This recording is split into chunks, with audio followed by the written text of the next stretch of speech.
Le Niger est donc vraiment ciblé. Le Parlement européen qui menace et exige la libération de M. Bazoum. Lorsqu'on écoute Mme Labaroui, on a l'impression que finalement, Bazoum est simplement un prétexte.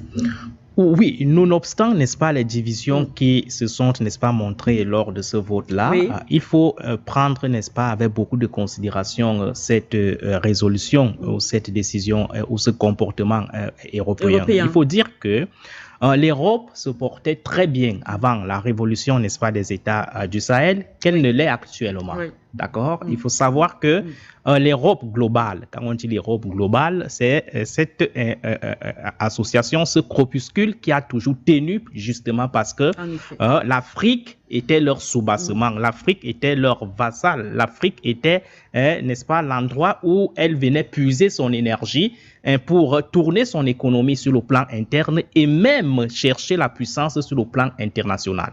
Ça, ce n'est pas un secret.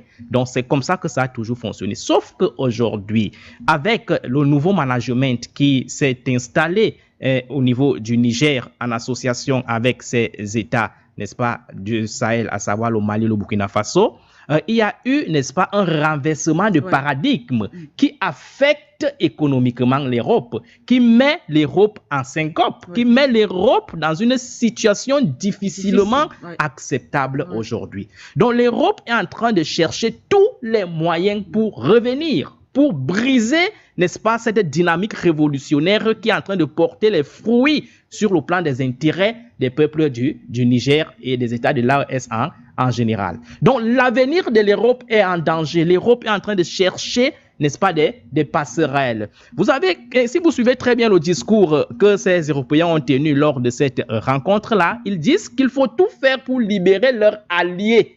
Ils n'ont même pas dit l'ex-président du Niger. C'est-à-dire ce discours-là n'est pas fait au hasard, c'est fait à dessein. Parce que s'ils disent ex-dirigeant nigérien, ils succombent sur l'étiquette de la souveraineté et de la gestion des affaires du Niger par les Nigériens eux-mêmes. Le principe de la non-immixtion dans les affaires internes des États. Donc, lorsqu'ils disent alliés, ça montre que Bazoum, en réalité, n'a jamais été un président du Niger. C'est-à-dire n'a jamais été là pour chercher à sauvegarder les intérêts du Niger. Bazoum, en réalité, était à la tête du Niger pour servir les intérêts des pays européens. C'est de ça qu'il est question. C'est-à-dire